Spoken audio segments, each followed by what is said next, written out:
Hello everyone. आज हम करेंगे class 11 chapter 2 relation and function का टाइप्स ऑफ फंक्शन। तो टाइप्स ऑफ फंक्शन में आज हम करेंगे टोटल 7 फंक्शंस, जिसको मैं 2 वीडियो में शेयर कर रही हूँ। ओके, तो स्टार्ट करते हैं। सबसे पहले आएगा हमारा आइडेंटिटी फंक्शन। आइडेंटिटी फंक्शन क्या है? आइडेंटिटी का मतलब है आइडेंटिकल। ओके, आइडेंटिटी फंक्शन है, इसका टाइप है F X equal to X, और इसकी जो ग्राफ बनेगी वो स्ट्रेट लाइन बनेगा। ओके, फॉर एग्जाम्पल अगर एफ एक्स की जगह 1 लेते हैं, that is equal to also X. Since X and F X both are identical, मतलब एक्स की वैल्यू हम जो भी रखेंगे एफ एक्स वही सेम वैल्यू आएगा। इसका मतलब दोनों आइडेंटिकल और इक्वल। अगर दोनों इक्वल होते हैं इसलिए इसको कहा गया आइडेंटिटी फंक्शन। तो इसका ग्राफ बनेगा, ग्राफ इस तरह से बनेगा। अगर एफ एक्स इक्वल टू 1 है, मतलब एक्स की जगह 1 पुट करेंगे तो ये F X equal to X है। Okay, F X equal to X. अगर एक्स की जगह हम 1 पुट करेंगे तो एफ एक्स आ रहा है, एफ एक्स भी हो जाएगा 1। अगर F X equal to X, if putting X equal to 1, अगर एक्स की जगह 1 पुट करेंगे तो एफ एक्स भी 1 होगा। अगर एक्स की जगह हम 2 पुट करेंगे तो एफ एक्स भी 2 होगा। इस तरह से आगे कंटिन्यू हो सकता है। दैट मीन्स देखो, एक्स की जगह अगर 1 पुट किया तो ये होता है Y equal to F x.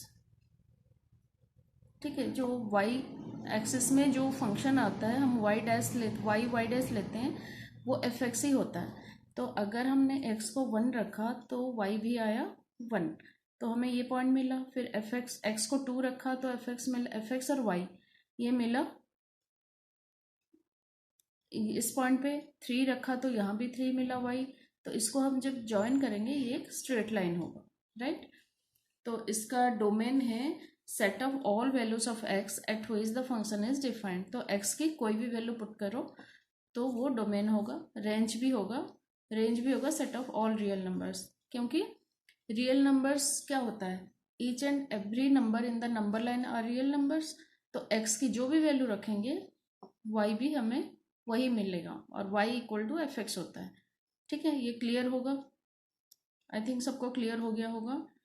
अब चलते हैं सेकेंड फंक्शन में। सेकेंड फंक्शन हमारा है constant function. Constant function in the sense इसका टाइप होता है Y equal to F X, that is F X equal to सी।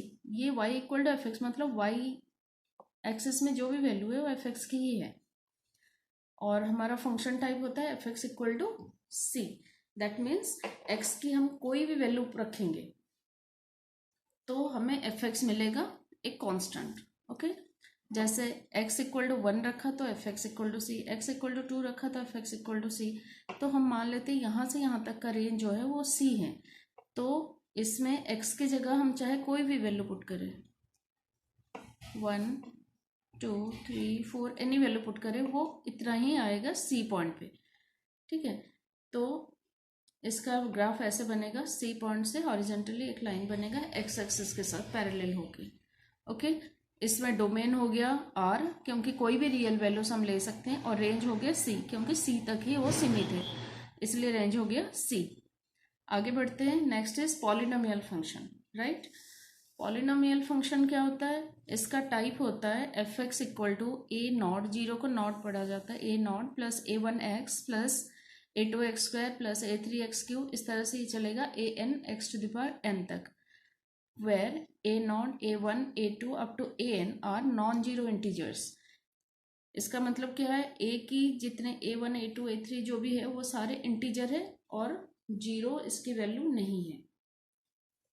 ठीक है, तो अगर हम एग्जाम्पल लेते हैं F X equal to X square लेते हैं, कोई भी फंक्शन ले सकते हैं। तो x की जगह अगर 2 रखा, एफ एक्स कितना हो जाएगा 4। x की जगह 3 रखा तो एफ एक्स हो गया 3 का square 9। F X equal to -2 रखा तो एक्स इक्वल टू -2 रखा तो एफ एक्स हो गया -2 का square, that is equal to 4।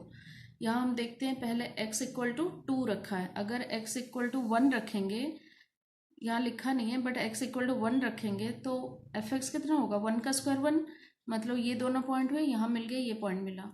अगर x इक्वल टू 2 रखा तो एफ एक्स क्या हो गया 4, मतलब ये पॉइंट हुआ, यहाँ पे आ गया। -4 रखेंगे, -2 रखेंगे तब भी +4 होगा।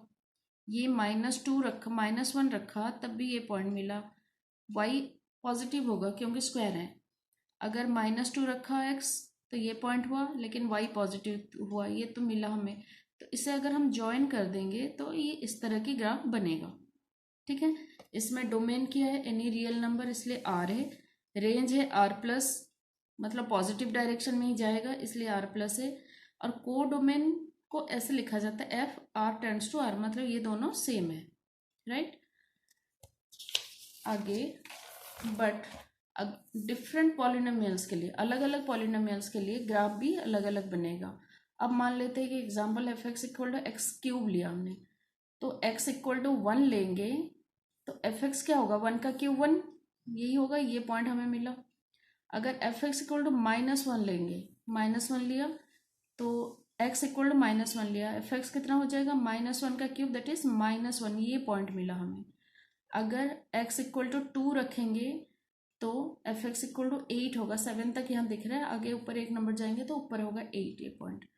अगर x=-2 रखा, -2 रखा तो fx क्या होगा, -8, तो नीचे नीचे तक आएगा ये। ठीक है, इस केस में क्या हो जाएगा, आ रही है बट नेगेटिव आ रहा है, तो हम इसको ज्वाइन करेंगे तो ऐसे ग्राफ आएगा।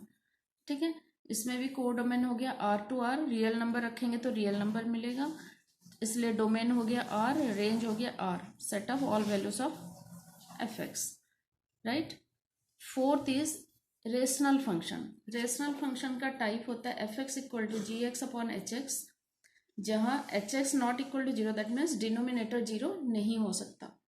ठीक है, तो ये किसी भी तरह का फंक्शन हो सकता है, जैसे fx=x+3/x+4, तो इसके लिए बहुत सारे अलग अलग ग्राफ बनेंगे, ये नेग्लिजिबल है, इसके लिए ग्राफ की जरूरत नहीं होती है। लेकिन एक पर्टिकुलर फंक्शन है fx=1/x, इसे कहा जाता है हाइपरबोलिक फंक्शन, क्योंकि इसका ग्राफ जो है थोड़ा सा हाइपरबोला की तरह आता है। fx=1/x where x≠0, okay. तो इसमें क्या करेंगे हम, इसमें डोमेन हो गया, देखो x 0 नहीं हो सकता इसलिए हमने 0 को माइनस कर दिया, तो डोमेन हो गया r -0, रेंज भी हो जाएगा r-0, राइट। तो हमारा जो ग्राफ बनेगा वो कुछ इस तरह से बनेगा, 1 रखेंगे तो 1 आएगा, बट ये पॉइंट आया, 1 रखेंगे तो 1 आएगा, जो भी पॉइंट आया धीरे धीरे ये इधर डिक्रीज होता जाएगा, और यहाँ मैक्सिमम वैल्यू होती है, और ये ऊपर की तरफ भी डिक्रीज होता जाएगा, बट ये लाइन को कभी टच नहीं करेगा क्योंकि x=0 है। इसमें ये याद रखना है, इस फंक्शन में, हाइपरबोलिक फंक्शन में, ये जो लाइन है ग्राफ की, ये कभी एक्सिस को टच नहीं करेगा, ना y पे ना x पे, वो कुछ इस तरह से बनेगा। ठीक है, इसमें मैंने लिख दिया इट, मतलब the line will not touch the axis because the domain =r-0, 0 को हटा दिया तो 0 इस लाइन पे अगर आता है तो 0 भी आ जाएगा, इसलिए वो कभी एक्सिस को टच नहीं करेगा। तो ये तो हो गया हमारा ये 4 फंक्शन। ओके, नेक्स्ट वीडियो में मैं आपको भेजूंगी और 2-3 फंक्शन, ताकि हमारा total types of functions complete हो जाए। ये बहुत रिक्वेस्ट आया था टाइप्स ऑफ फंक्शन एक्सप्लेन करने के लिए, इसलिए मैंने ये वीडियो बनाया। अगर किसी को कोई और डाउट रह गया होगा तो आप कमेंट सेक्शन में कमेंट करके पूछ सकते हैं। अगर आपको वीडियो अच्छा लगता है, समझ में आता है, तो इसको लाइक एंड सब्सक्राइब जरूर कीजिएगा। Okay, thank you.